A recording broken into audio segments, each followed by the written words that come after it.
Good morning. बुधवार है। गणेश जी से आशीर्वाद लो सब लोग और फिर स्टार्ट करते हैं। ठीक है, चलिए। वेरी गुड मॉर्निंग सबके लिए। वॉइस एंड वीडियो क्लियर आ रहा है? बहुत बढ़िया। Okay okay okay okay. नमस्कार सबके लिए, थैंक यू सो मच। चलिए स्टार्ट करते हैं आज के सेशन को।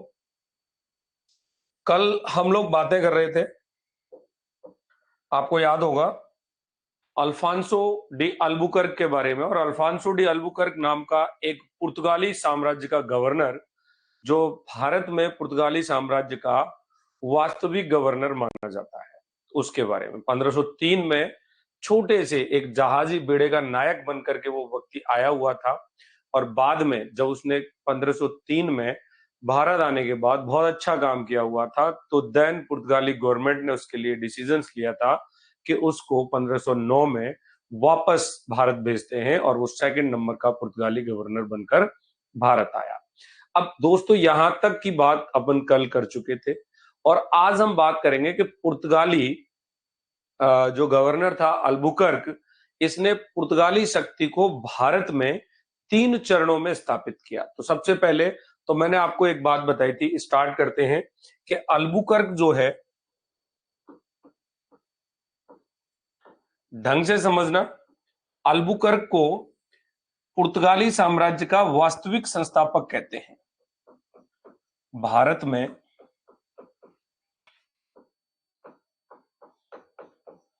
पुर्तगाली साम्राज्य का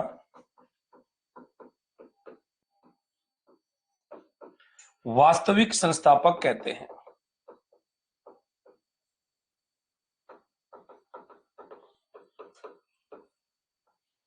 ठीक है।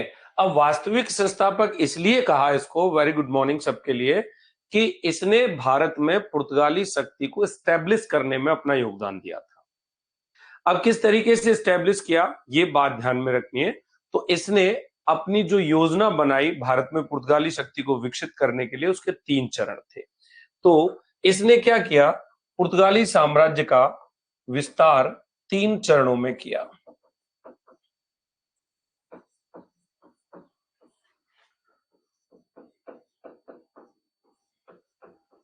कितने चरणों में किया? 3 चरणों में किया। अब वो 3 चरण कौन से थे? तो सबसे पहले हम बात करते हैं पहले चरण की, फिर बात करेंगे दूसरे चरण की। ठीक है, पहला चरण क्या था? देखिए, पहला चरण था भारत का जो पश्चिमी तट है, और भारत के पश्चिमी तट पर जो केंद्रीय बंदरगाह है वो कौन सा है? गोवा। तो गोवा को विजय, मतलब गोवा पर विजय प्राप्त करना, और गोवा को पुर्तगाली शक्ति के तौर पर, पुर्तगाली राज्य के तौर पर स्टेब्लिश करना, इसका पहला स्टेप था। दूसरा इसका स्टेप था, जो मलय प्रायद्वीप था और जो पूर्व के क्षेत्र में अरब व्यापार था, उसको नष्ट करना, यानी मलक्का वाले इलाके पर विजय प्राप्त करना। और तीसरा इसने स्टेप अपनाया था, लाल सागर पर नियंत्रण। लाल सागर पर नियंत्रण हेतु इसने अदन पर आक्रमण किया था, और फारस की खाड़ी पर नियंत्रण करने हेतु उसने होर्मुज की विजय की हुई थी। ये सारे कंसेप्ट आपको समझने, तो 3 चरण अपन लेके चलेंगे। बर्बली 3 चरण मैंने आपसे डिस्कस कर लिए, लेकिन अब डिटेल में जब मैं 3 चरण लेके चलूंगा तो आपको सारी चीजें स्पष्ट क्लियर समझ में आएंगी। चलिए बात करते हैं सबसे पहले इसके पहले चरण को लेकर के, कि इसका पहला चरण कैसे आया। तो पहला चरण क्या था, इसको समझिए। देखिए, अल्फांसो डी अल्बुकर्क, हम बात कर रहे हैं किसके बारे में? अल्बुकर्क के बारे में। दोस्तों, अल्बुकर्क का यह मानना था कि अगर हम लोग समुद्री शक्ति के आधार पर एक राज्य भारत में बना रहे हैं, तो वो राज्य बहुत ज्यादा दिन तक नहीं टिकेगा। हालांकि पहले इनको पुर्तगाली गवर्नमेंट के द्वारा यही आदेश दिया गया था कि आप सामुद्रिक शक्ति पर अपना विस्तार कर लो, लेकिन ये व्यक्तिगत तौर पर अल्फांसो डी अल्बुकर्क, यानी अल्बुकर्क का मानना था कि अगर हम लोग क्या करेंगे, केवल और केवल समुद्री शक्ति के भरोसे रहते हैं, तो बहुत ज्यादा दिन तक हम लोग नहीं टिक पाएंगे। अर्थात कि अल्मीडा की जो ब्लू वाटर पॉलिसी थी, ये उसके विपरीत था। अल्बुकर्क अल्मीडा की ब्लू वाटर पॉलिसी के विपरीत था। कहानी यहीं से शुरू करेंगे। अल्बुकर्क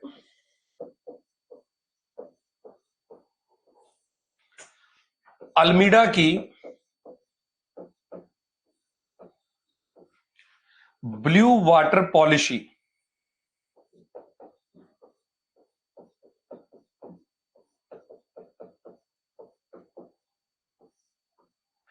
इस ब्लू वाटर पॉलिसी के विपरीत था।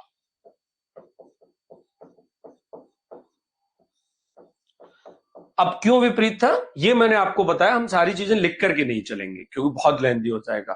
तो ये क्या मानता था कि अगर भारत में स्थायित्व चाहिए हमें, केवल समुद्री शक्ति पर अपना विस्तार करने से हमें वो स्थायित्व नहीं मिलेगा, हमें स्थल पर भी आना पड़ेगा, हमें भारत के प्रमुख जगहों पर क्या करना पड़ेगा, राज्य बनाना पड़ेगा। कहानी क्या थी कि इसके जो विचार हैं वो मतलब इसके विचार में ये बात थी कि पुर्तगाल तो बहुत दूर था। पुर्तगाल कहां था? बहुत दूर था। और आवश्यकता अगर हमें पड़ती है तो पुर्तगाल की हमें तुरंत मदद नहीं मिल सकती। भाई इसका विचार क्या था, इस बात को समझ लीजिएगा। गुड मॉर्निंग स्वाति, नमस्कार। इस बात को ऐसे समझिए कि ये व्यक्ति ये कह रहा है कि पुर्तगाल बहुत दूर है, अगर हमें कोई लड़ाई झगड़े में कोई हेल्प की जरूरत पड़ेगी तो पुर्तगाल की सेना थोड़ी आएगी लड़ने के लिए, नहीं आएगी। तो ऐसी स्थिति में इसको क्या करना था कि भारत में ही पुर्तगाली साम्राज्य को सुदृढ़ करना इसने आवश्यक समझा था। क्या समझा था? आवश्यक समझा था। तो बात समझ में आ गई हो तो मुझे थम्स अप करके बताओ। अल्मीडा का पहला चरण मैं बात कर रहा हूं, तो पहले चरण में अपन लिख के तो इतना ही चलेंगे कि ये अल्बुकर्क अल्मीडा की ब्लू वाटर पॉलिसी के विपरीत था। क्यों विपरीत था मैंने आपको रीजन बता दिए। पुर्तगाल दूर था, अतः पुर्तगालियों से मदद नहीं ली जा सकती। ये चाहता था भारत में ही हमारे लिए कोई ना कोई एक स्टेप ऐसा बन जाए कि भारत में हमारा स्थल पर एक पुर्तगाली राज्य डेवलप होना चाहिए। इस काम को करने के लिए उसको केंद्रीय बंदरगाह की तलाश थी, जिस पर अधिकार करके वो भारत के पश्चिमी तट पर नियंत्रण कर सके और अन्य एशियाई देशों में भी अपने अभियानों को जारी रख सके और अपने केंद्रों को स्थापित कर सके। भारतीयों से संबंध नहीं, वो भारतीय जगह पर खुद कैप्चर करके पुर्तगाली राज्य बनाना चाह रहा है। भारतीयों से संबंध बनाना दूसरी बात है, ठीक है। तो इन उद्देश्यों की पूर्ति कौन कर सकता था? अब इस पूरे तरीके से ये कहेंगे कि अल्बुकर्क भारत में पुर्तगाली राज्य चाहता था।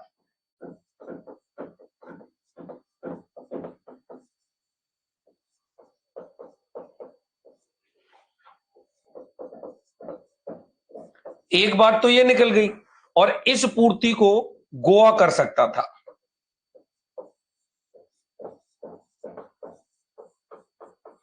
इस पूर्ति के लिए उसने गोवा को बेहतर ऑप्शन समझा।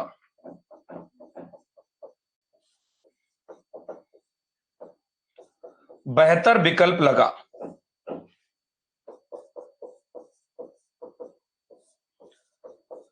गोवा क्या लगा उसको? बेहतर विकल्प लगा कि गोवा में हम लोग क्या कर सकते हैं, पश्चिमी तट पर अपना एक बंदरगाह स्थापित कर सकते हैं और वहां से अपन एशिया के अन्य देशों में भी अभियान भेज सकते हैं और भारत पर भी अपन अपना मतलब प्रभुत्व रख सकते हैं और पुर्तगालियों की भी नीड हमें नहीं पड़ेगी। तब गोवा बंदरगाह की स्थिति पे अगर हम बात करें तो गुजरात और मालाबार के बंदरगाहों के मध्य में पड़ता था गोवा बंदरगाह, ठीक है। एक महत्वपूर्ण बंदरगाह हुआ करता था।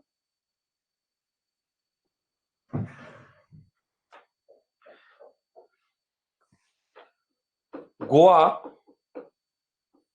बंदरगाह, ये जो बंदरगाह है वो कहां पड़ता था? गुजरात और मालाबार।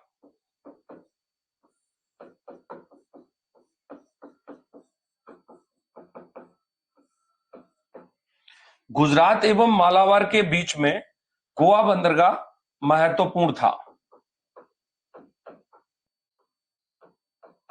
और ये कहां था? ये था स्टैब्लिश गुजरात और मालाबार के बीच में। गोवा आप सब लोगों ने देखा होगा, नहीं देखा तो घूमने जाइए, बड़ी अच्छी जगह है।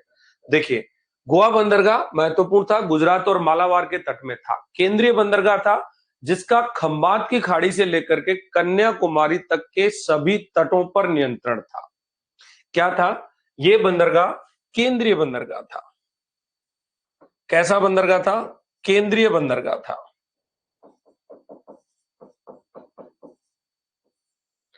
जिसका नियंत्रण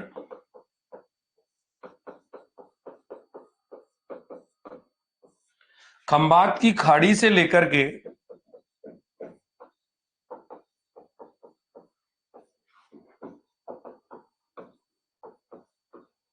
कन्याकुमारी तक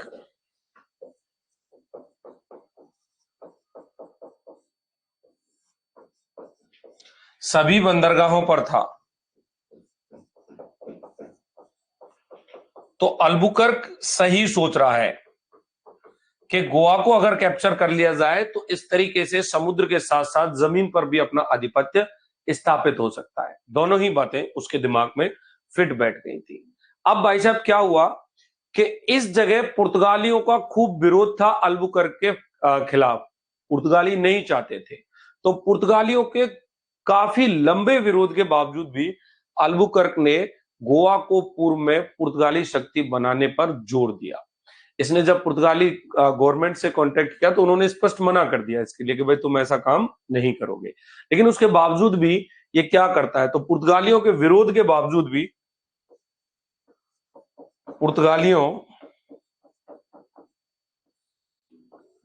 के विरोध के बावजूद भी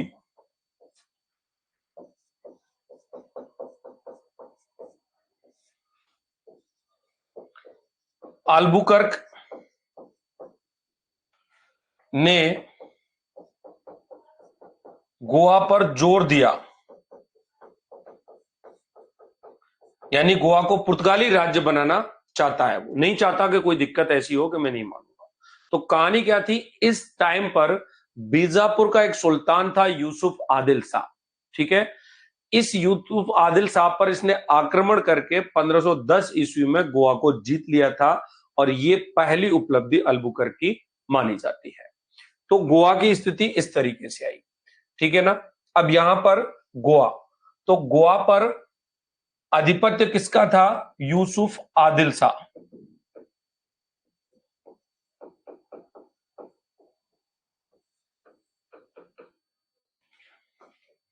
यूसुफ आदिल शाह। अब यूसुफ आदिल शाह गोवा पर है, इसके और अल्बुकर्क के बीच में युद्ध हुआ।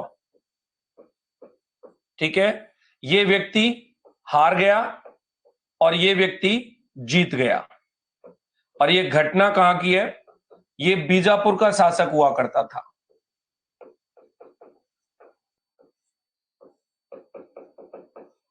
ठीक है, इस बीजापुर के शासक के अधीन था क्या, गोवा। गोवा इस यूसुफ आदिल शाह के अधीन था। ये बीजापुर का शासक था। अल्बुकर्क के और इसके बीच में युद्ध होता है और दोस्तों 1510 में अल्बुकर्क ने क्या कर लिया, गोवा पर अधिकार कर लिया।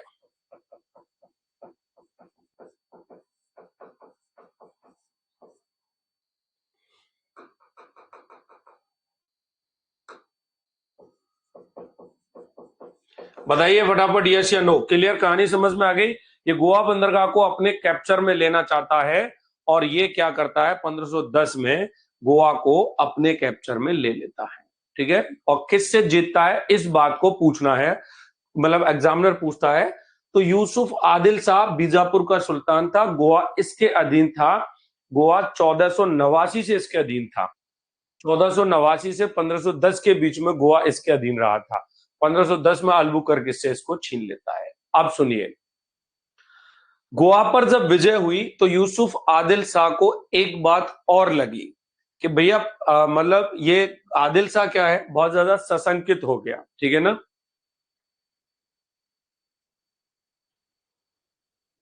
तो ये उसकी पहली उपलब्धि मानी जाती है। अब गोवा पर जब विजय हासिल हो गई इन पुर्तगालियों की, तो यूसुफ आदिल शाह और ज्यादा शंका में ग्रस्त हो गया और 1510 में ही गोवा से पुर्तगालियों को उसने निकाल करके गोवा पर पुनः कब्जा कर लिया था। तो यहां पर अपन देखेंगे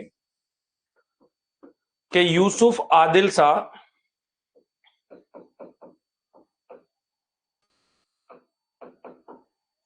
ने 1510 में ही गोवा को पुर्तगालियों से पुनः छीन लिया।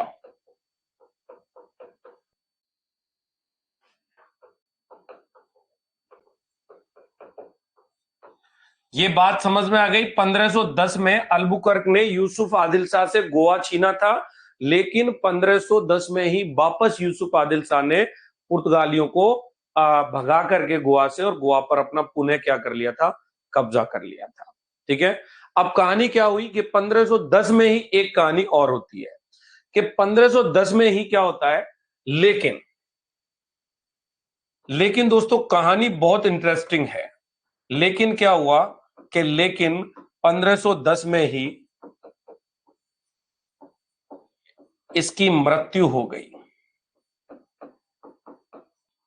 ठीक है, किसकी मृत्यु हो गई? यूसुफ आदिल शाह की मृत्यु हो गई 1510 में ही। अब क्या हुआ कि अल्बुकर्क को गोवा पर दोबारा से, इस घटना से क्या हुआ, अल्बुकर्क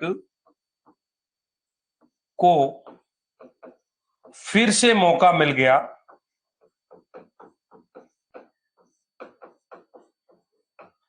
गोवा कैप्चर करने का।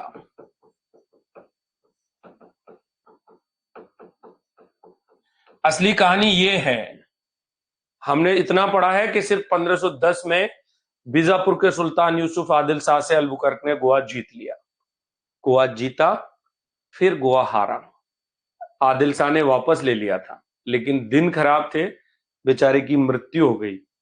और जैसे ही मृत्यु हो गई तो अल्बुकर्क को फिर से मौका मिल गया। ठीक है, अब इस बार अल्बुकर्क ने दोबारा क्या किया, गोवा पर आक्रमण किया और 3 दिन तक बहुत जबरदस्त निर्दय पूर्वक गोवा में लूटमार की थी। ठीक है, क्या किया था, फिर से मौका मिला और इस मौके के तहत इसने दोबारा आक्रमण किया और 3 दिन तक निर्दय पूर्वक गोवा को लूटा।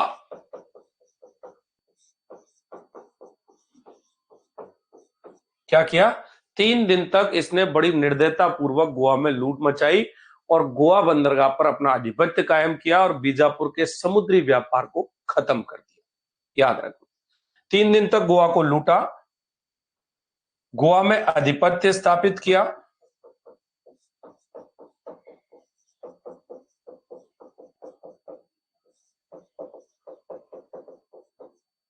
और एक पॉइंट क्या लिखना है कि बीजापुर के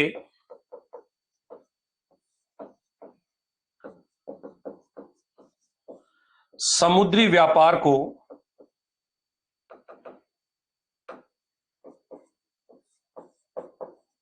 पंगु बना दिया। क्लियर है बात, समझ में आ रही है सबके? कोई दिक्कत, कहीं किसी को कोई डाउट? आगे बढ़े, चलिए।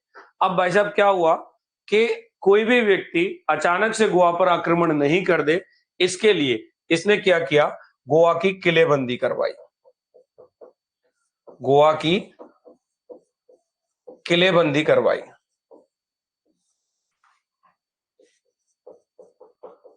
गोवा की किलेबंदी करवाने का श्रेय भी किसको जाता है? अल्बुकर्क को जाता है। एक छोटा क्वेश्चन यहां से भी बन सकता है।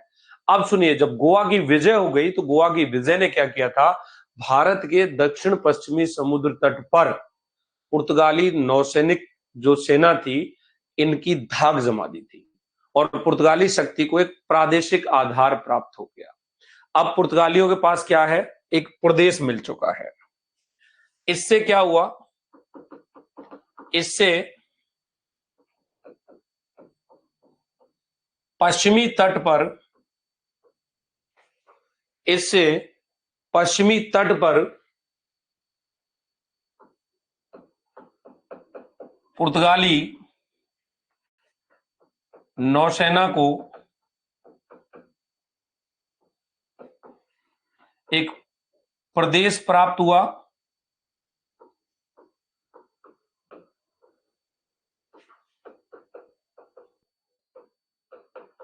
तथा इस क्षेत्र में सामुद्रिक शक्ति के तौर पर प्रभुत्व स्थापित हुआ।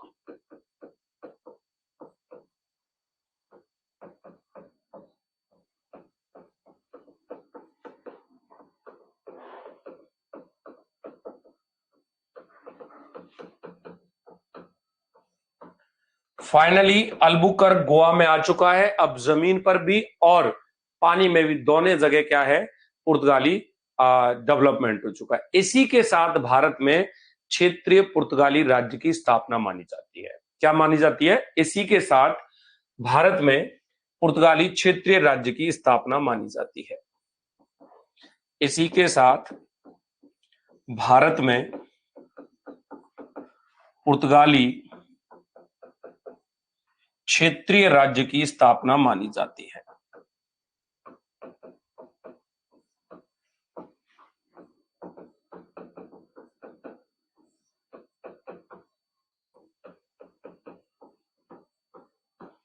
ठीक है भाई, अब ये तो था क्या इनका पहला चरण।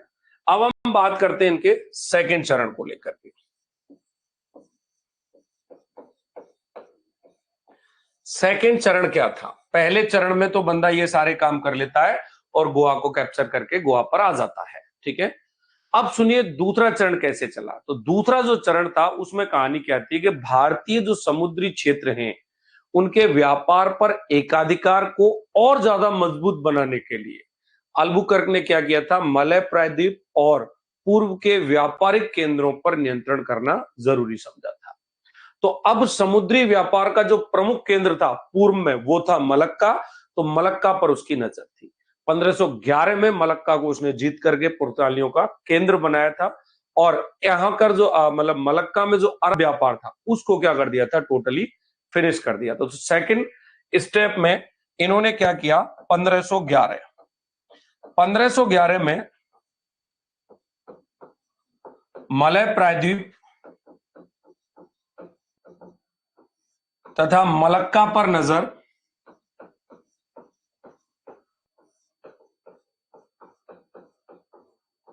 मलक्का पर नजर, और 1511 में ही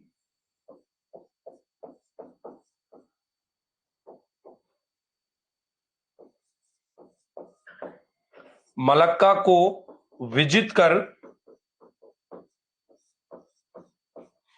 अरब व्यापारियों को नष्ट कर दिया।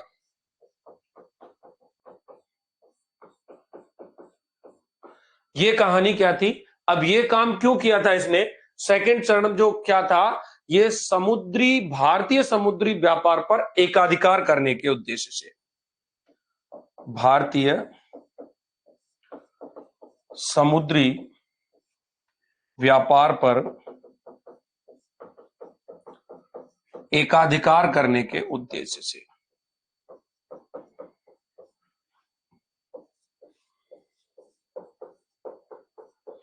यह कार्य क्यों किया इसने, भारतीय समुद्री व्यापार पर एकाधिकार करने से, इससे अरबी व्यापार को नष्ट किया, मलक्का को विजित किया। ये सेकंड चरण था। अब तीसरा जो चरण है वो क्या है, ठीक है सुनिएगा। तीसरे चरण पे बातें करेंगे।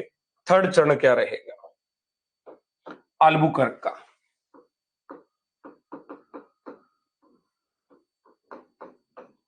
इस तीसरे चरण में इस बंदे की जो नजर थी वो नजर कहां पर थी, इसकी नजर कहां पर थी, ये बात समझना बहुत जरूरी है।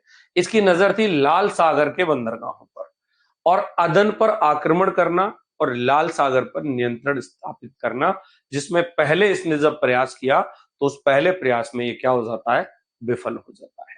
देखिए तो इसकी नजर थी किस पर, लाल सागर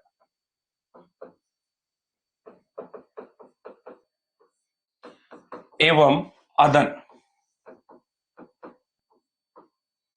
ठीक है। अब क्या किया इसने, लाल सागर पर नियंत्रण करने के लिए, ठीक है, अदन पर आक्रमण कर लाल सागर पर नियंत्रण करना चाहता है। यह अदन पर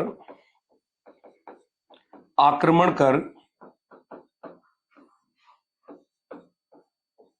लाल सागर पर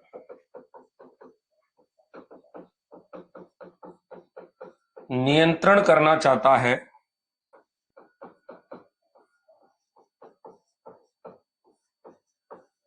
जिसमें क्या हुआ, पहले प्रयास में जिसमें इसने क्या किया,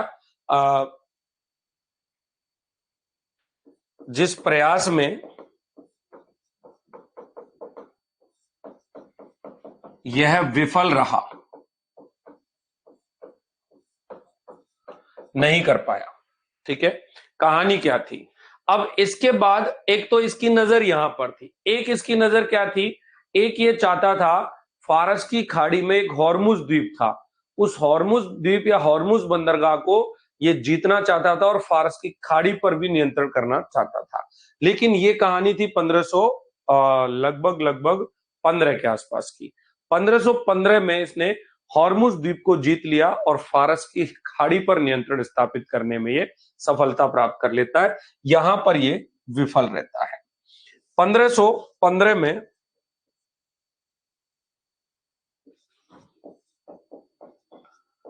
हॉर्मुज द्वीप पर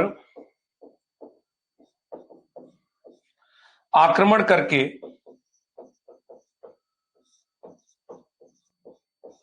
फारस की खाड़ी पर नियंत्रण स्थापित किया।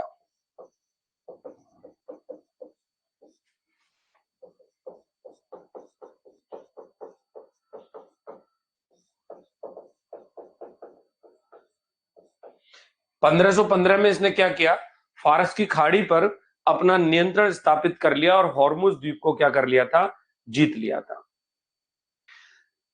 कहा जाता है कि अल्बुकर्क को जब अपना कोई उद्देश्य पूरा करना होता था तो ये एक तरीके से क्लाइव की तरह काम करता था। ये सही गलत का ख्याल नहीं करता था। अंग्रेजों में ऐसा व्यक्ति क्लाइव आएगा।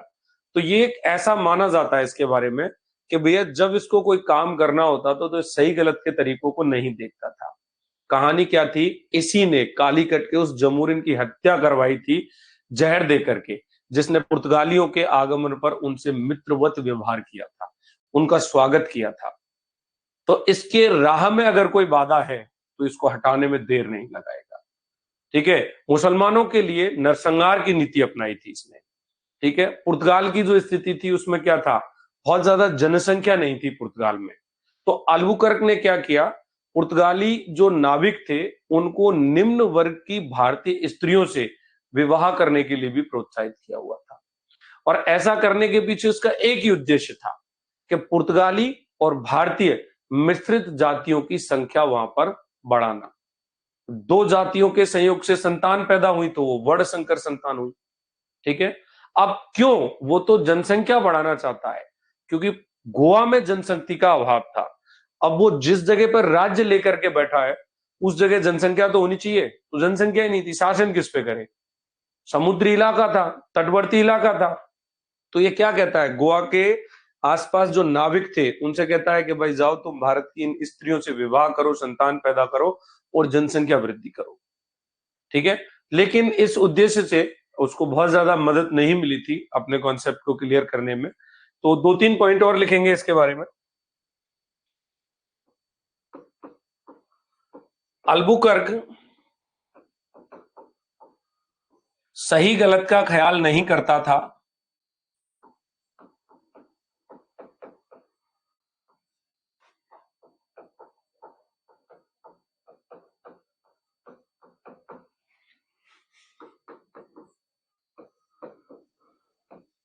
कालीकट के जमोरिन की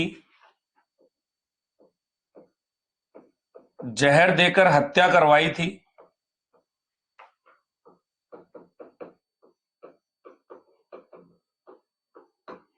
कालीकट के जमोरिन की जहर देकर हत्या करवाई,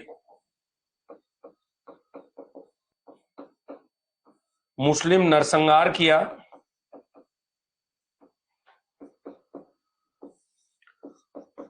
गोवा में जनसंख्या बढ़ाने के लिए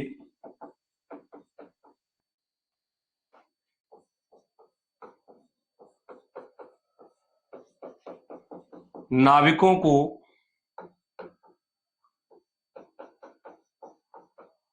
भारतीय महिलाओं से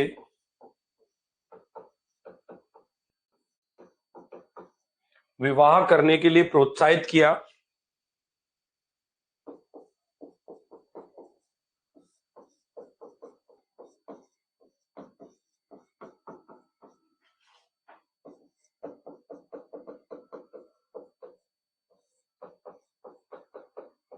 ठीक है भाई, भारतीय महिलाओं को विवाह करने के लिए प्रोत्साहित किया।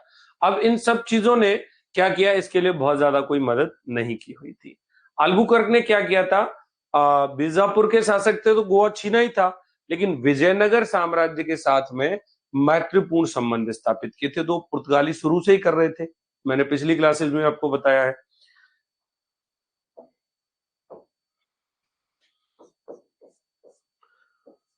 इसने विजयनगर साम्राज्य के साथ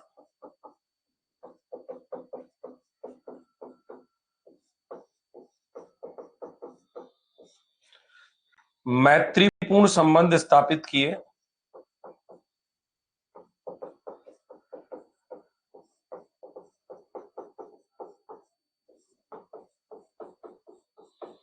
विजयनगर साम्राज्य के साथ में मैत्रीपूर्ण संबंध स्थापित किए। कहानी क्या थी? अपने प्रशासन में इसने हिंदुओं को जगह दी थी और मुसलमानों की उपेक्षा की थी। प्रशासन में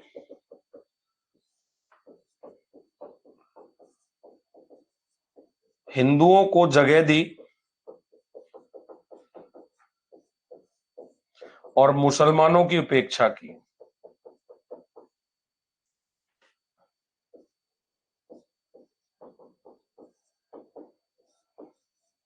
मुसलमानों की उपेक्षा की थी और हिंदुओं को इसने अपने प्रशासन में जगह दी थी। अब कहानी क्या थी कि जब इस व्यक्ति की मृत्यु हुई थी तो उस समय तक ऐसी स्थिति थी कि पुर्तगाली भारत की सबसे शक्तिशाली समुद्री ताकत बन चुके थे। यानी कि पश्चिमी समुद्री तट पर कहते हैं एक तरीके से पुर्तगालियों की तूती बोलती थी।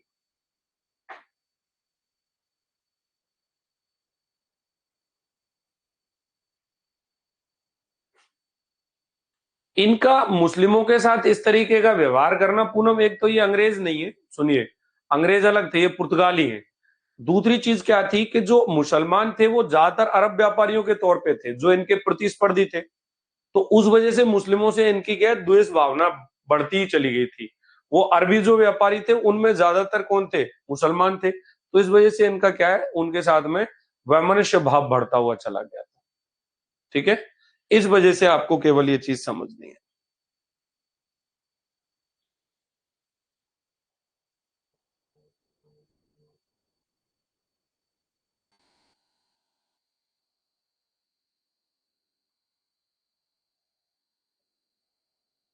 क्लियर हुआ?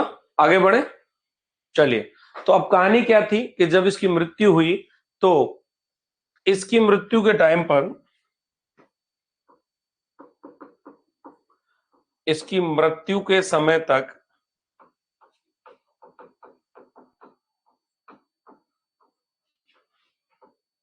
पुर्तगाली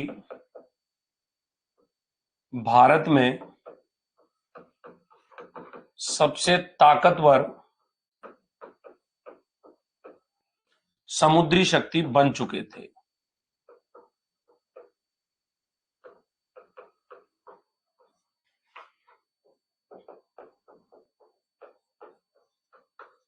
जैसे भारत में हम सम्राट अशोक महान या सम्राट अकबर महान कहते हैं, अपने देशवासियों में ये अल्बुकर्क द ग्रेट के नाम से जाना जाता है। इसके पुर्तगाली या पुर्तगाल में यह अल्बुकर्क द ग्रेट के नाम से जाना जाता है।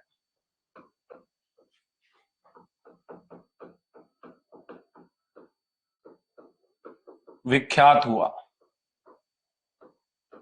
किस नाम से विख्यात हुआ? Albuquerque the great. इसने पुर्तगाली शक्ति को यहां पर स्टेब्लिश करने के लिए जो है बहुत पावर लगाई थी। अब सुनिए, इसके बाद इसमें कुछ चीजें और आती हैं। इसका मूल्यांकन आपसे पूछा जा सकता है अल्बुकर्क के बारे में। बटानी एक इतिहासकार थे जिनका नाम था H.H. डॉडवेल, और H.H. डॉडवेल ने कुछ गुणों के आधार पर इस अल्बुकर्क की तुलना अंग्रेजी क्लाइव से की है। मैंने आपको बताया था अभी अभी, तो थोड़ी सी बातें इस पे लिखेंगे। एक ब्रिटिश इतिहासकार,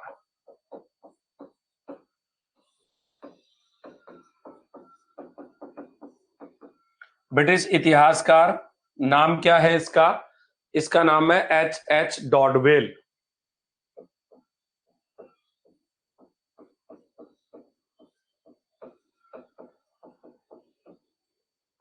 ठीक है, इसने क्या किया है?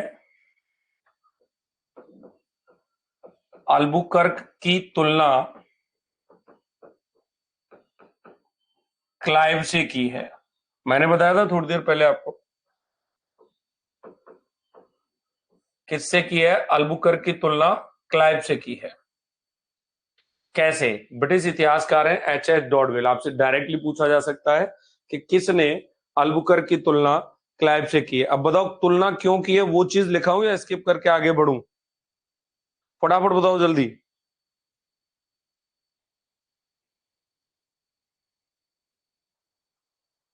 क्यों की है, किन गुणों के आधार पे किया, वो चीज भी लिखाऊं क्या? बहुत ज्यादा हो जाएगा फिर। दोनों ही व्यक्ति एक बड़े सेना नायक थे, दोनों अपनी बात पर अडिग रहने वाले थे, दोनों धैर्यवान व्यक्ति थे, दोनों ने असंख्य शत्रुओं से अकेले क्या किया था? मुकाबला किया था। और उनके जो शत्रु थे वो उनसे हमेशा क्या थे? हाँ, जो सही लगता था उसको करा देते थे। मैं केवल बता देता हूं, उसको सुन लीजिएगा। दोनों तेजस्वी थे, दोनों उनके जो फॉलोअर्स थे उनके लिए एक प्रेरणा स्रोत का काम करते थे। उनके जो निम्न मतलब उनके नीचे जो कार्य करने वाले व्यक्ति थे प्रेरित रहते थे।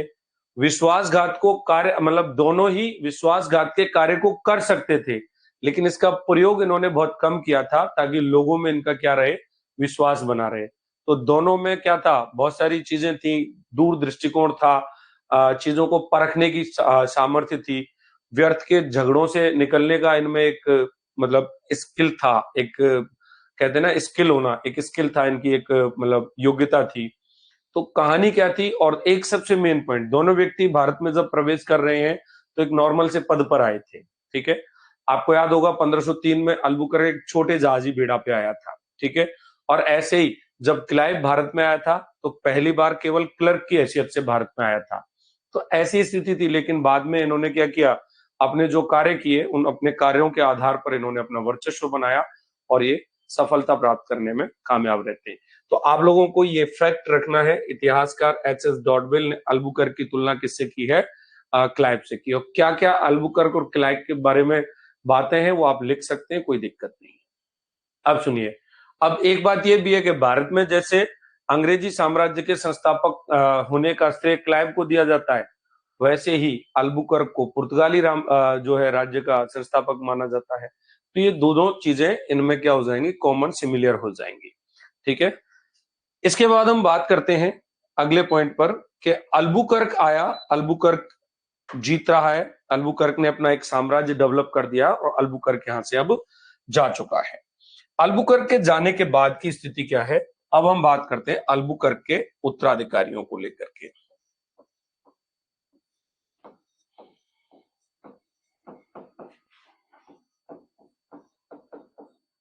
भारत में अल्बुकर्क के बाद कौन कौन लोग आए जो इसके उत्तराधिकारी बने इस राज्य के? क्योंकि देखो, इससे पहले कोई भी आ रहा है तो वो प्रदेश स्थापित करने में सफल नहीं रहा, वो एक राज्य स्थापित करने में सफल नहीं रहा था। अब जब अल्बुकर्क आया तो इसने पहली बार क्या किया? एक प्रदेश स्थापित किया, एक राज्य स्थापित किया। ये जब चला गया तो इसके जाने के बाद भी पुर्तगाली शक्ति का भारत में जो विकास था वो निरंतर होता रहा, उसमें कोई रुकावट नहीं आई थी। 16वीं शताब्दी के आसपास की हम बात करें, 16वीं शताब्दी के लगभग सेकंड दशक की, जैसे हम बात करेंगे 1510 से 1553 के आसपास की, तो यहां पर क्या था? इन पुर्तगालियों को चोल नाम का जो युद्ध हुआ था, तो उस चोल नाम की जगह पर पूजा यादव। तो क्लाइव तो अंग्रेजों के टाइम पे आएगा, तुलना तो कर सकते हैं ना किसी की भी किसी से। मेरी तुलना आपसे की जा सकती है, आपकी तुलना किसी और से की जा सकती है। तुलना करने में कहां दिक्कत है? तुलना तो की जा सकती है। क्लाइव तो अंग्रेजों के टाइम पे आया था, उसमें नो डाउट, कोई डाउट वाली बात नहीं है। देखिए, चलो आगे बढ़ते हैं। 16वीं शताब्दी के या 16वीं शताब्दी में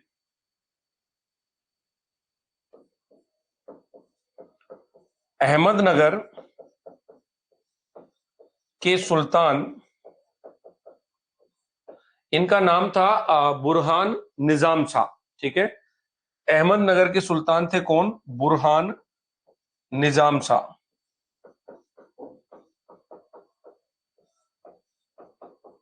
इस बुरहान निजाम शाह से पुर्तगालियों को एक अनुमति मिली।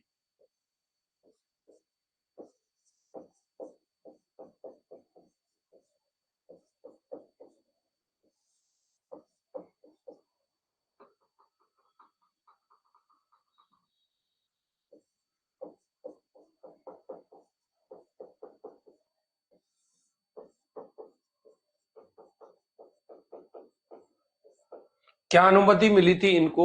चोल नाम की जो जगह बताई थी वहां पर फैक्ट्री स्थापित करने की।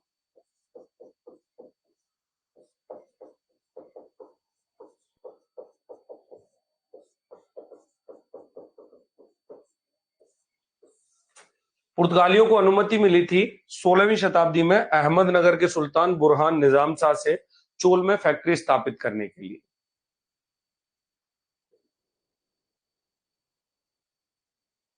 क्या कह रही हो गीता? बात क्लाइव और अल्बुकर्क की है क्या? हाँ, तो अल्बुकर्क और क्लाइव दोनों अलग अलग राज्यों के संस्थापक है यार, उनकी तुलना नहीं कर सकते क्या? कौन सा गुनाह कर दिया मैंने इस व्हाइट कलर की लाइन को लिखा करके? तुम लोग पता नहीं दिमाग कहाँ चलाते हो, ठीक है।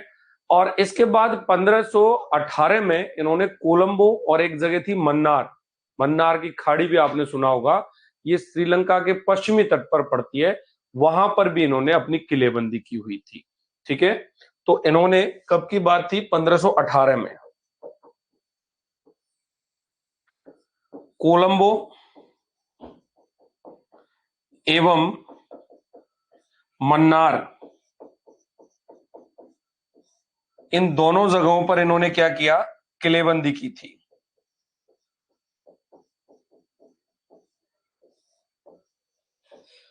अल्बुकर्क के टाइम की बात है, अल्बुकर्क जब ऐसी स्थिति में था, तो अल्बुकर्क के उत्तराधिकारियों में अब हम बातें करेंगे किससे?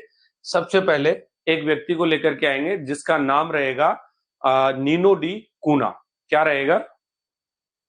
नीनो डी कूना।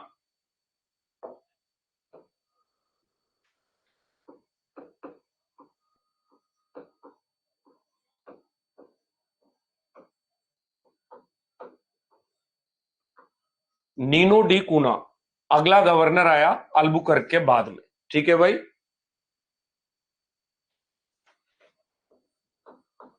महत्वपूर्ण पुर्तगाली गवर्नर।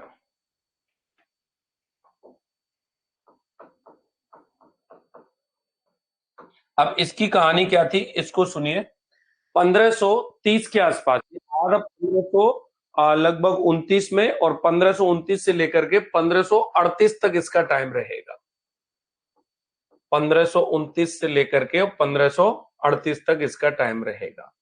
कहा जाता है कि 1530 के आसपास इसने क्या किया था?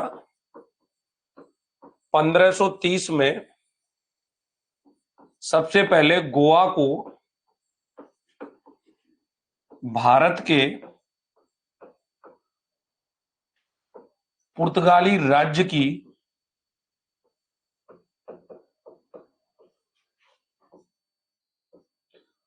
औपचारिक राजधानी बनाया।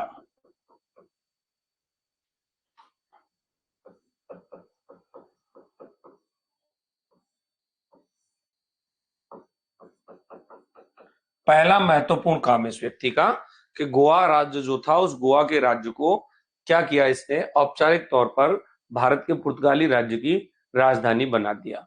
1530 में इसने ये काम किया। 1531 में इसने दमन और द्वीप पर आक्रमण किया था। 1531 में क्या किया था? दमन और द्वीप पर आक्रमण किया।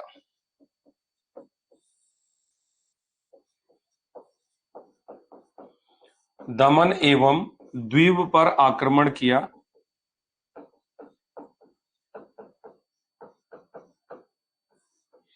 1531 में दमन और द्वीप पर आक्रमण किया, ठीक है। लेकिन यहां पे क्या था? गुजरात का एक सुल्तान था जिसका नाम था बहादुर शाह, ठीक है। गुजरात के सुल्तान बहादुर शाह की सेवा में एक व्यक्ति आया हुआ था जिसका नाम था ऑटोमन तुर्क था, वो कमांडर रूमी खां, ठीक है। उस कमांडर रूमी खां ने क्या कर दिया था? इस आक्रमण को विफल कर दिया। तो इन्होंने दमन द्वीप पर आक्रमण किया, लेकिन कमांडर रूमी खां ने इस आक्रमण को विफल कर दिया।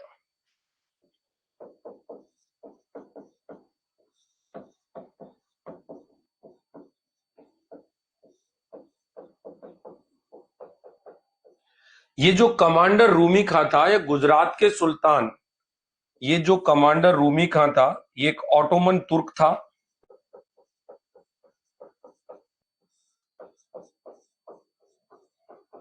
और गुजरात के सुल्तान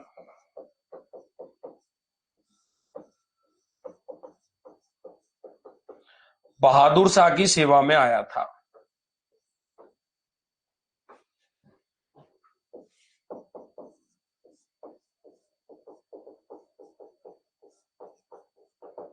और ये राज्य इनके अंदर हुआ करते थे।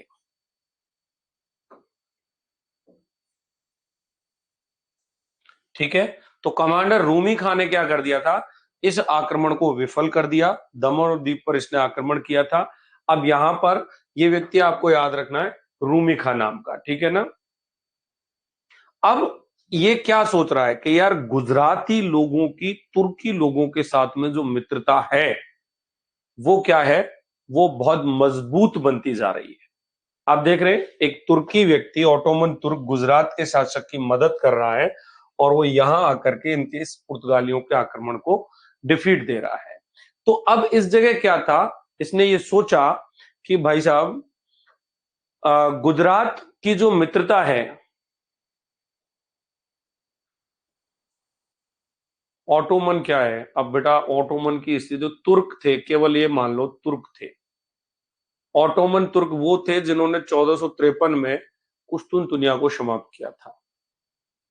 ठीक है, अब ये पूरी चीजें, आप इतिहास के विद्यार्थी हो, आपको ये चीजें नहीं आती। एक हिस्ट्री का नेट का विद्यार्थी आकर के मुझसे पूछता है कि सर ऑटोमन क्या है, तो बड़ी गलत बात है। तुर्क थे और एक ऑटोमन एक क्षेत्र विशेष था, उस क्षेत्र विशेष में रहने वाले तुर्कों को ऑटोमन तुर्क कहा जाता था। सुनिएगा कहानी क्या थी। इसमें क्या था कि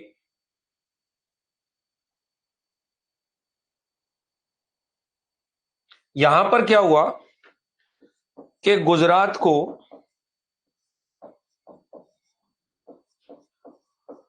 तुर्क मित्रता के कारण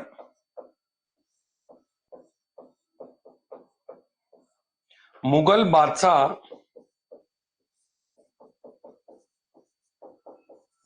हुमायूं का भी भय उत्पन्न हुआ।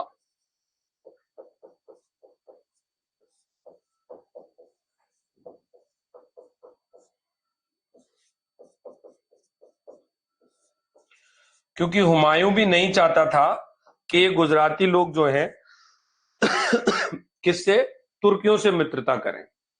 सुनिएगा, अब कहानी क्या थी, ये आक्रमण यहां तो विफल हो गया, लेकिन 1535 में इन्होंने वापस क्या किया था, द्वीप पर अधिकार कर लिया था और यहां पर किलेबंदी कर दी थी।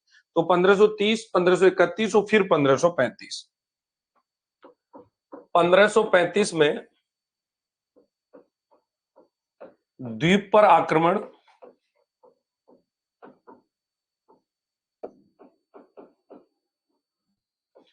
कर किलेबंदी की गई।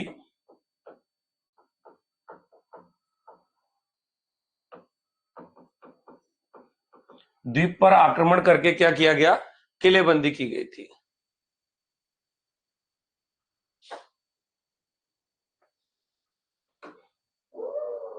मेरी बातों को सुनने की बजाय इसको लिख लिया करो आप लोग पहले ही।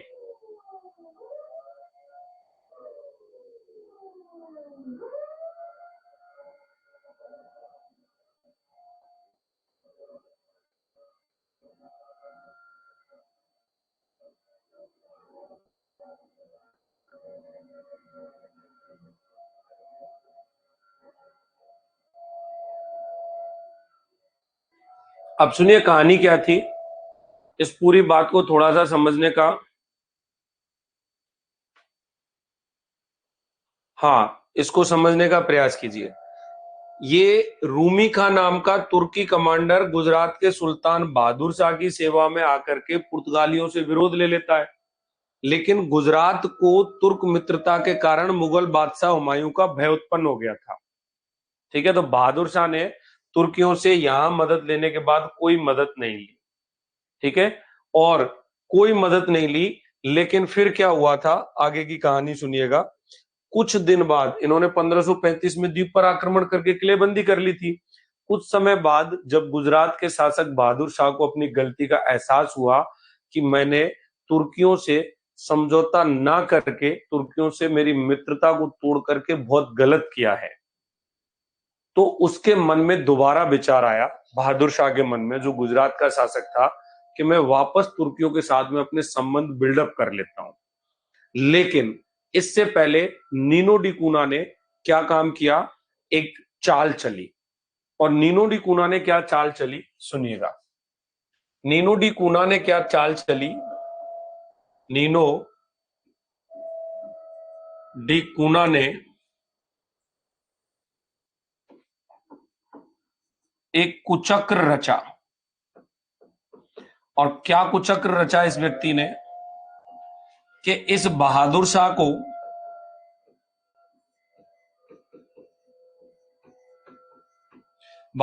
को आमंत्रित किया, ठीक है, दीव आमंत्रित किया था जहाज पर सैर कराने के लिए, जहाज पर सैर कराने के लिए दीव आमंत्रित किया था, ठीक है। तो इस बहादुर शाह को जहाज पर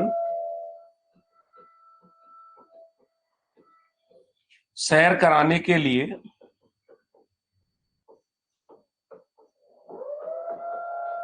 दीव आमंत्रित किया।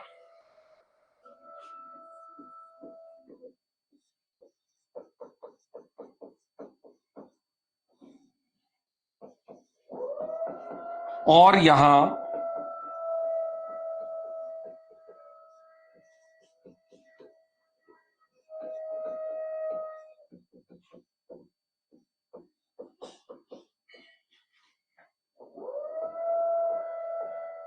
धोखे से इसने क्या किया, इस गुजरात के बादशाह की हत्या करवा दी, ठीक है। क्या हुआ, धोखे से इसकी हत्या करवा दी 1536 ईस्वी में। अब कहानी क्या हुई कि इस तरीके से एक जबरदस्त तरीके की अफरा तफरी फैल गई और माहौल गड़बड़ा गया। तो दीव का जो पुर्तगाली अध्यक्ष था इस संघर्ष में, वो भी मारा गया था, जिसका नाम था मैनुअल डी सूजा। ये याद रखना, पूछा जा सकता है। इसकी हत्या कर दी गई, धोखे से क्या हुआ, हत्या कर दी गई 1536, ठीक है। इससे क्या हुआ, अफरा तफरी मची।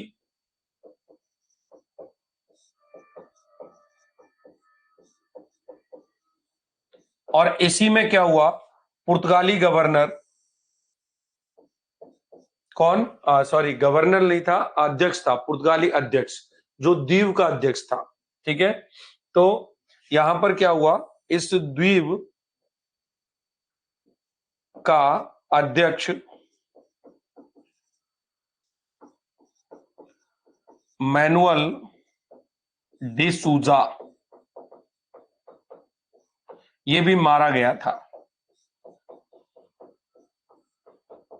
इसी घटनाक्रम के दौरान। तो ये बहादुर शाह की इन्होंने हत्या कर दी।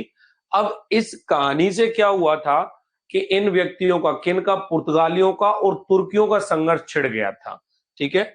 इससे क्या हुआ, पुर्तगाली और तुर्कियों का संघर्ष छिड़ा। इससे क्या हुआ,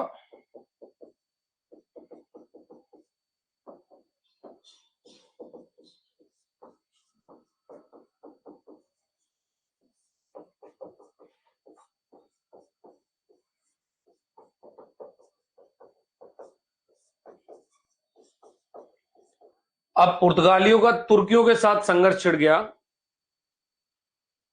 1535 में किलेबंदी पुर्तगाली करेंगे,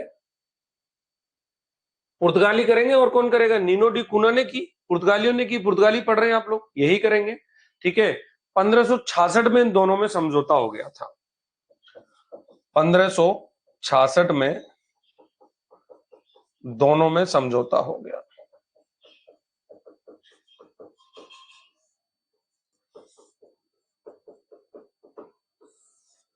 1566 में दोनों में समझौता हो गया। लिखो फटाफट एक बार, तुरंत प्रभाव से।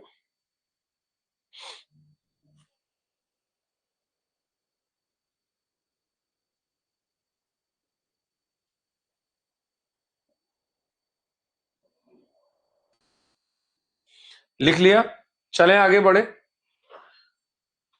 दी कूना, यस वेरी गुड।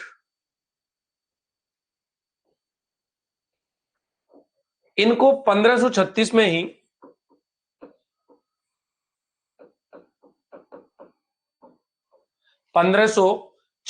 ही बंगाल के चटगांव व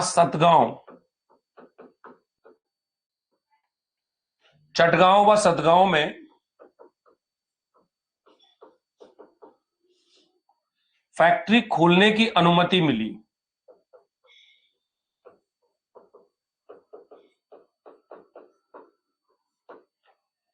चटगांव व सतगांव में फैक्ट्री खोलने की अनुमति मिली थी।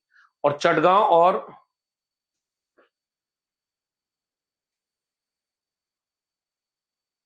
आशीष पढ़ा रहा हूं, सारी बातें अभी आ जाएंगी, डोंट वरी। कहानी क्या थी कि चटगांव और सतगांव में यहां पर एक शासक था जो बंगाल का शासक था, सुल्तान मसूद शाह।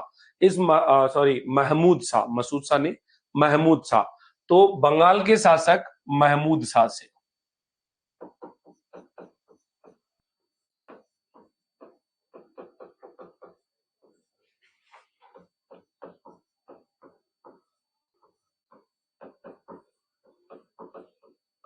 बंगाल के शासक महमूद शाह से इनको चटगांव और सतगांव में फैक्ट्री खोलने की अनुमति मिली थी, और वो अनुमति मिली थी 1236 में, 1536 में। ठीक है।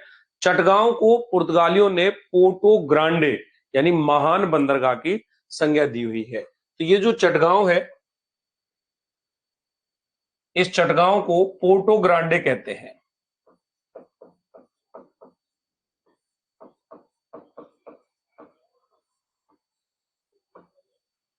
पोर्टो ग्रांडे का मतलब होता है महान बंदरगाह।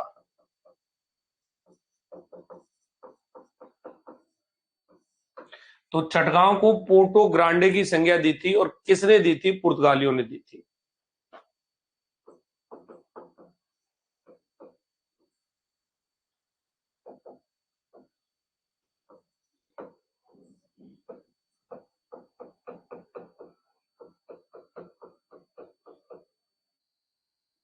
क्या संज्ञा दी? Porto Grande. पोर्टो ग्रांडे का मतलब होता है एक महान बंदरगाह।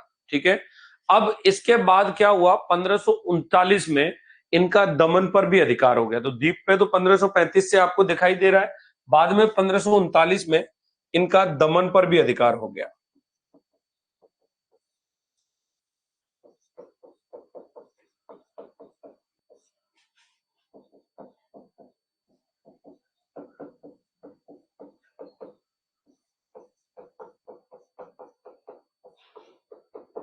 (1539) में लगभग इनका दमन पर भी क्या हो गया था? अधिकार हो गया था। अब इसके अलावा इसके समय में कुछ और काम भी हुए थे, जहां पर फैक्ट्रियां स्थापित हुई थी। जैसे कि मद्रास में एक फैक्ट्री स्थापित हुई थी, मेलपुर नाम का एक जगह, सेंट थॉम आपने सुना होगा, और एक हुगली में फैक्ट्री स्थापित हुई थी। 2 फैक्ट्रियों के नाम आपको और लिखने हैं। इसके अलावा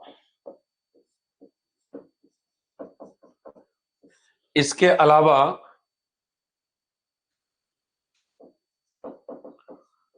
इसके समय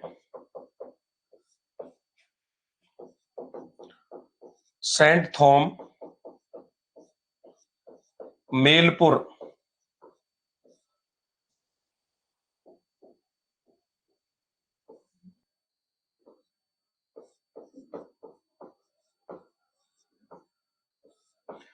मद्रास तथा हुगली में भी फैक्ट्री स्थापित हुई थी।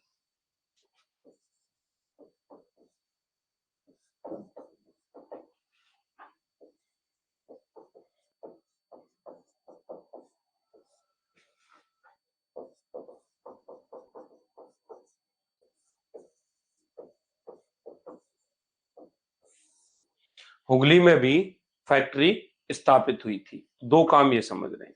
अब जो हुगली में पुर्तगाली बस्ती थी, हुगली में इनको पुर्तगाली बस्ती स्थापित करने की इजाजत अप्रोक्स 1579 से लेकर के 1580 के बीच में अकबर से प्राप्त हुई थी। ये बात अलग से एक फैक्ट लगा के लिखनी है।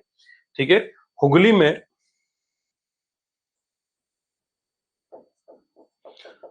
पुर्तगाली बस्ती की इजाजत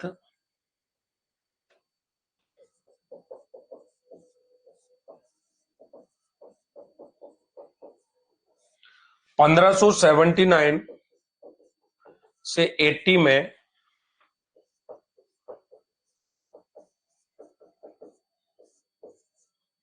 अकबर द्वारा दी गई थी कि तुम पुर्तगाल के लोग हैं और तुम क्या कर सकते हो, हुगली में आप एक, ठीक है ना, पुर्तगाल की बस्ती है और पुर्तगाल की बस्ती में बसाने की इजाजत, पढ़ना पड़ता है, पढ़ लीजिएगा, सैली सेक्शन आपको भी याद हो जाएगा, ठीक है, धीरे धीरे मेहनत करनी पड़ती है, सारी चीजें एक दिन में कवर नहीं होती, 10 12 15 साल में चीजें आप जब लगातार बदस्तूर किन्हीं चीजों पे काम करते हैं तो उन सारी चीजों पे आपका धीरे धीरे धीरे धीरे क्या बन जाता है, पकड़ बनता हुआ चला जाता है, ठीक है। अब इसके बाद 1539 तक का टाइम हमने नीनो डी कूना को दिया था। तो अब एक क्वेश्चन था आप में से किसी का, अभी मैं बताऊंगा आपको। एक व्यक्ति ने क्वेश्चन दिया, सर अल्फांसो और कूना के बीच में इतना गैप क्यों था? तो मैंने आपसे एक बात कही थी कि मेरे बालक पढ़ लिया करो, तुम पहले दिमाग मत लगाया करो। अवनीश का था, आशीष का था शायद। तो डिसूजा अल्फांसो डिसूजा आया था लगभग 1542 में और इसका टाइम पीरियड है 1539। तो 1539 से 1542 का हो जाएगा प्रीति, कोई दिक्कत नहीं है, ये थोड़ा थोड़ा नहीं पूरा याद हो जाएगा। अब 4 बार 6 बार 10 बार जब आप पढ़ाओगे 2020 से लेकर के लगभग 15-20 बार तो अनअकैडमी पे ये पूरा सिलेबस करवा दिया होगा, अनअकैडमी की क्लासेस में पढ़ा है सारा कुछ, बट ये है कि वहां पीडीएफ से कराया था, अब पीडीएफ में से यहाँ मैटर निकाल करके आपको कराना पड़ता है। तो सुनिए, एक व्यक्ति था जोआ दा कास्त्रो, जोआ दा कास्त्रो,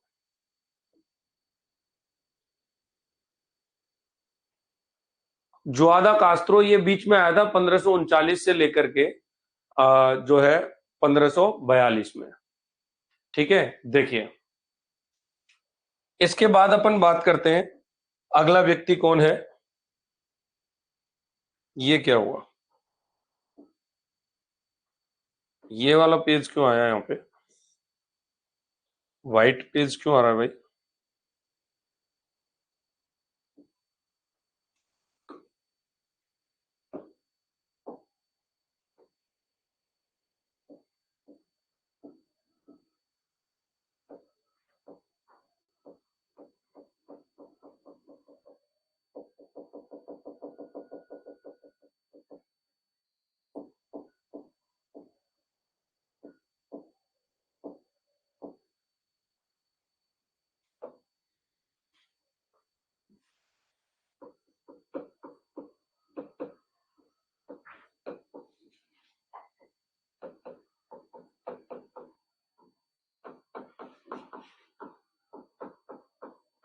1539 से 1542 तक 3 साल बीच में ये व्यक्ति आकर के गया था। सुनिएगा, तो ये जो व्यक्ति आकर के गया, इसने क्या किया था, सुनिए इसकी कहानी। इसके समय क्या हुआ था, गोवा पर बीजापुर के सुल्तान इब्राहिम आदिल शाह ने, यूसुफ आदिल शाह ने, इब्राहिम आदिल शाह ने एक आक्रमण किया था, जिसको इस आक्रमण को इस व्यक्ति ने विफल कर दिया था। तो गोवा पर एक आक्रमण हुआ था, वो इसके टाइम पर हुआ था, क्वेश्चन बन सकता है, ठीक है। इसका एक ही काम याद रखना है आपको।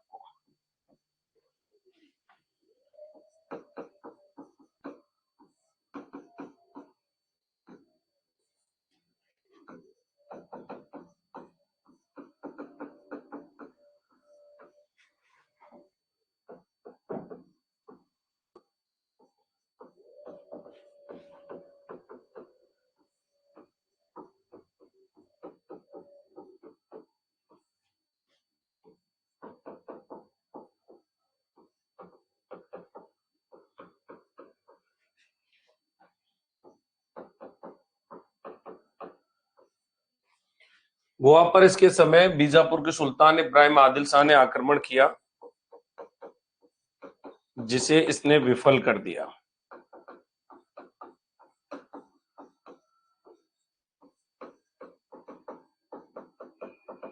जिसे इसने क्या कर दिया था, विफल कर दिया था।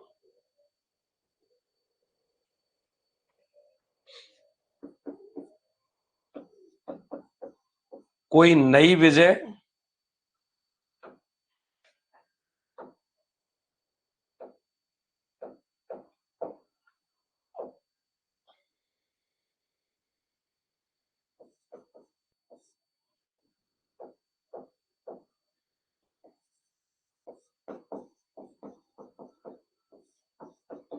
नहीं की, लेकिन पुर्तगाली व्यापार को व्यवस्थित रखा।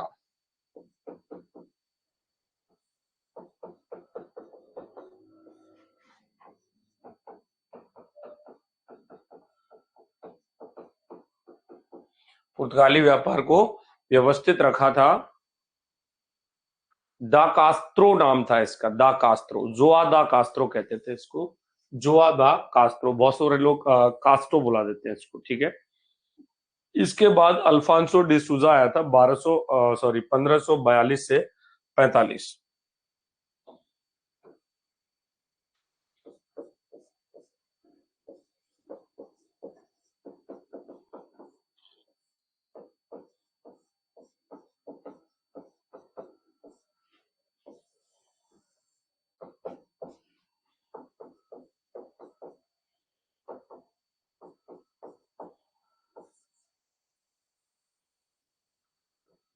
1542 से 1545 के बीच में अल्फांदो डिसूजा। कहानी क्या थी कि इसके टाइम पर 1500 लगभग 45 में जो उन्होंने दीव की किलेबंदी की थी, उस पर गुजरात का एक सुल्तान था जिसका नाम था महमूद शाह द्वितीय, उसने आक्रमण किया था, जिसको इस डिसूजा ने विफल किया था, ठीक है। लगभग इनके सामने कौन सी, दीव की किलेबंदी पर, दीव, दीव पर आक्रमण हुआ, ठीक है। द्वीप पर आक्रमण हुआ, और किसका हुआ आक्रमण इस द्वीप पर,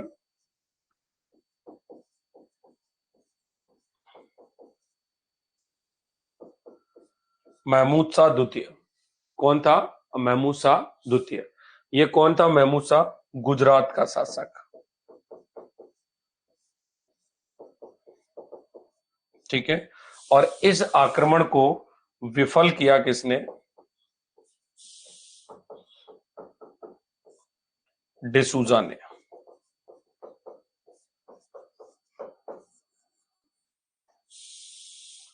इस आक्रमण को डिसूजा ने क्या कर दिया, विफल कर दिया था। आक्रमण हुआ था महमूद शाह द्वितीय का, जो कि गुजरात का शासक था, और यह आक्रमण था लगभग लगभग 1545 का। तो 42 से 45 की कहानी है, यह आक्रमण 1545 का था। कब का हो जाएगा, 1545 का। लिखो इसको एक बार फटाफट, फिर आगे बढ़ते हैं।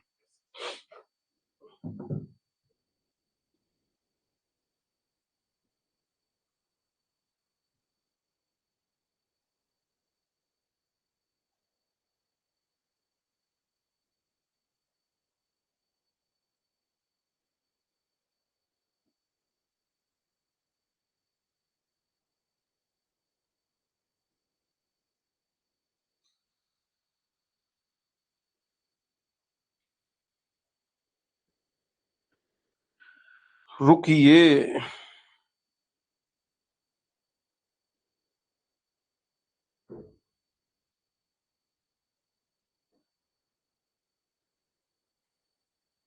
हाँ भाई, तो मैं क्या कह रहा था, इसने क्या कर दिया, इसको विफल कर दिया। अब इसके बाद आगे की बात करते हैं। लिख लिया आपने इसको, चलिए नेक्स्ट। अब कहानी क्या थी कि इसके साथ में एक मिशनरी आया हुआ था जिसका नाम था फ्रांसिस्को जेवियर। ये क्वेश्चंस पूछा जाता है, ठीक है। इसी के साथ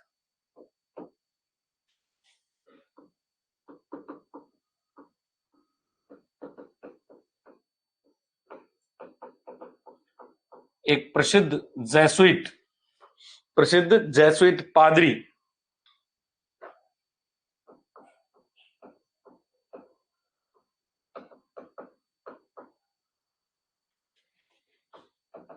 जिसका नाम था सेंट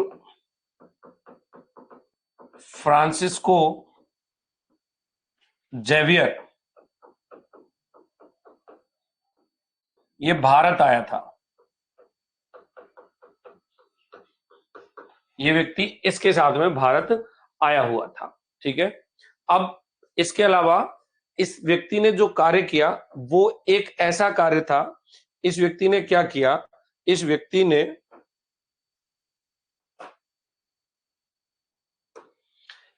ने जो पुर्तगाली साम्राज्य था उसको 3 स्वतंत्र डिवीजनों में डिवाइड कर दिया था। इसने क्या किया था, पुर्तगाली साम्राज्य को 1571 में 3 स्वतंत्र डिवीजन, 3 स्वतंत्र कमानों के हवाले कर दिया था। इसने 1571 में पुर्तगाली राज्य को 3 स्वतंत्र कमानों में विभाजित कर दिया।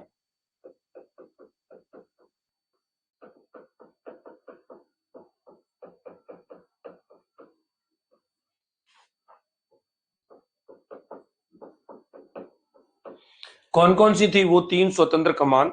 सबसे पहली पे अगर हम बात करें, पहली कमान इसने क्या किया था, मोजाम्बिक, मैंने आपको बताया था अफ्रीका का समुद्री तट, ठीक है, वहां पर क्या था, इसने जो पुर्तगाली बस्तियां थी उनके नियंत्रण के लिए मोजाम्बिक में एक गवर्नर की नियुक्ति की थी, जहां से ये भारत आने से पहले मोजाम्बिक के बारे में आपने सुना होगा।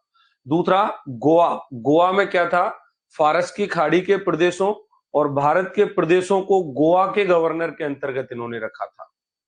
जेवियर ने नहीं यार, जेवियर ये क्यों करेगा, इसके साथ, किसके साथ, अरे यार तुम लोग कहां से मिले हो, मुझे थोड़ा सा अफसोस होता है अब तो तुमसे मिल करके। अल्फांसो डी सूजा ने, अल्फांसो डी सूजा ने किया था ये काम 3 जगह। पहला Mozambique,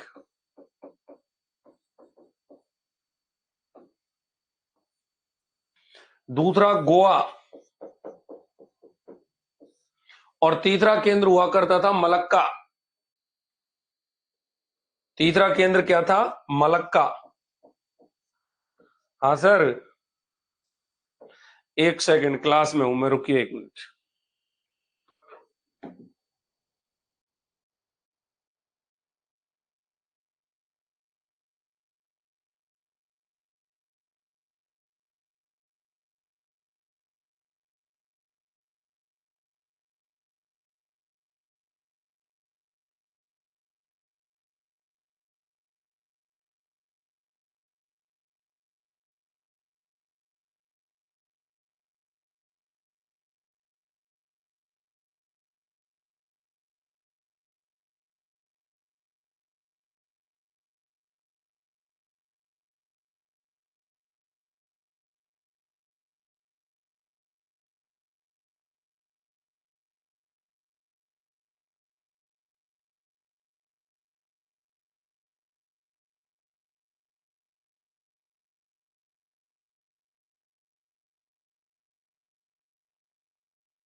Ashish Ashish Ashish, don't worry, परेशान मत हो, यहाँ मैं मिस्टेक है, मेरी मिस्टेक है थोड़ी सी, डोंट वरी।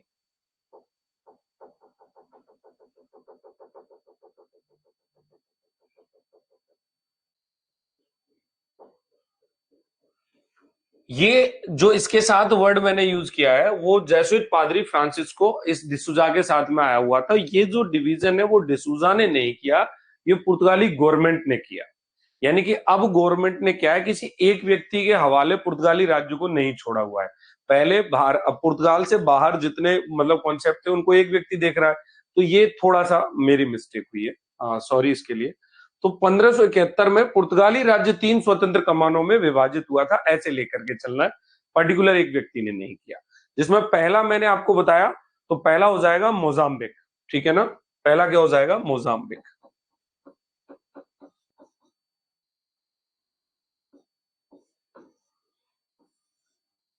यहां पर अलग गवर्नर नियुक्त हो गया।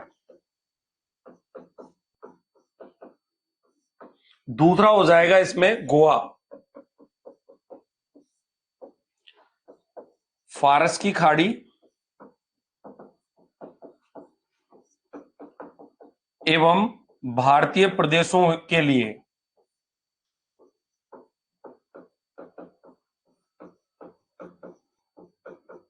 यहां पर अलग गवर्नर नियुक्त हुआ।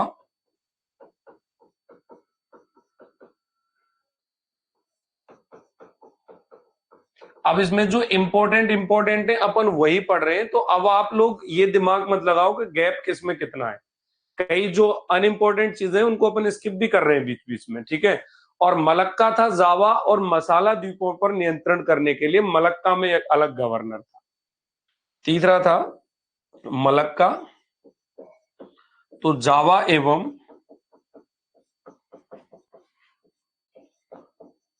मसाला द्वीपों पर नियंत्रण करने के लिए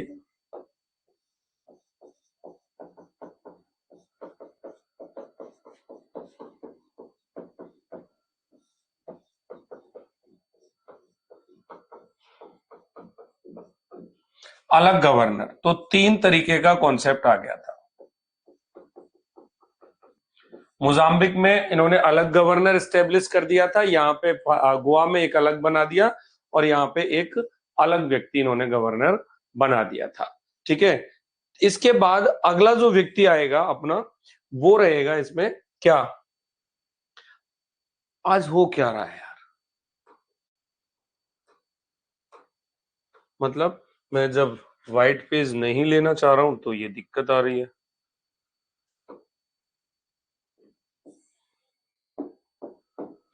ये व्हाइट पेज के साथ में क्या है, इसमें रोशनी निकलती है पूरे दिन, तो ये मेरी आंखों को बच्चों क्या है डिस्टर्ब कर रहा है, और सिर में दर्द की शिकायत पूरे दिन रहती है मुझे। इस वजह से मुझे किसी ने सजेस्ट किया कि मुझे इस स्क्रीन पे काम करना चाहिए ताकि ये दिक्कत ना करे। रिपीट कर लेते हैं। 1571 में पुर्तगाल का जो साम्राज्य पुर्तगाल से बाहर था, पुर्तगाली उपनिवेशों को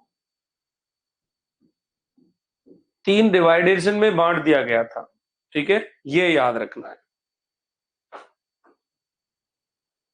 अब सुनिए अगली कहानी क्या थी।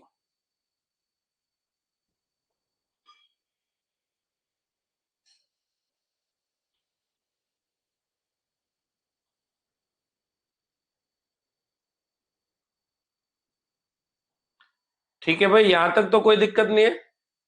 ये लो लास्ट स्लाइड। मुझे लग रहा है अब तुम्हारा छुट्टी करने का मन है।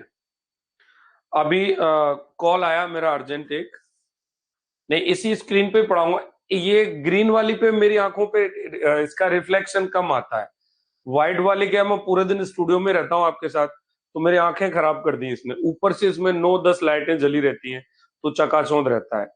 12:40 हो रहे हैं, ये क्लास यही स्टॉप कर रहे हैं। फ्रांसिस्को डी गामा अगला व्यक्ति आएगा इसमें, फ्रांसिस्को डी गामा।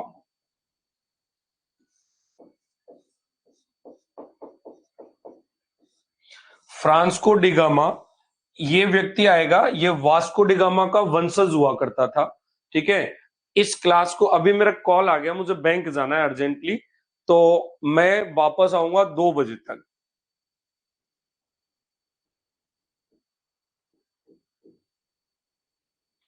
तुम्हारा डाउट मैं पढ़ के सुनाता हूँ बच्चों को। बोला गुरुजी मेरा, हाँ ग्रीन पे ही पढ़ाएंगे स्वाति, कोई बात नहीं। देखो ये कोई बालक पढ़ रहा है क्लास में, ये कह रहा है कि कुछ ही वर्षों में समृद्धशाली शक्तिशाली लगभग अखंड भारत के महानतम शासक चंद्रगुप्त मौर्य के मगध क्षेत्र में अकाल पड़ गया। तो शासक महान था इसलिए अकाल नहीं पड़ना चाहिए था। ध्यान से सुन लो, शासक महान था इसलिए अकाल नहीं पड़ना चाहिए था। क्या यह एक संयोग है या फिर इतिहासकारों की मानसिक सोच का परिणाम है? संयोग हो सकता है, इतिहासकारों की मानसिक सोच का परिणाम भी हो सकता है।